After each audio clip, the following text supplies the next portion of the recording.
You ask Tiger to solve. This deals with linear equations with one unknown.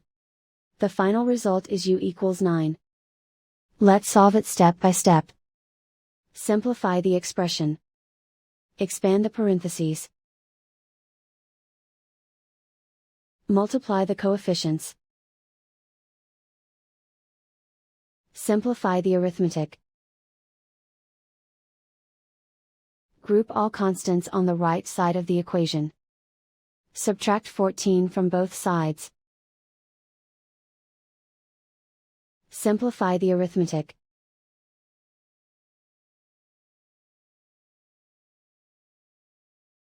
Isolate the u. Divide both sides by 6. Simplify the fraction.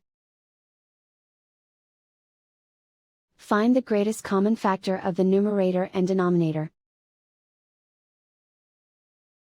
Factor out and cancel the greatest common factor.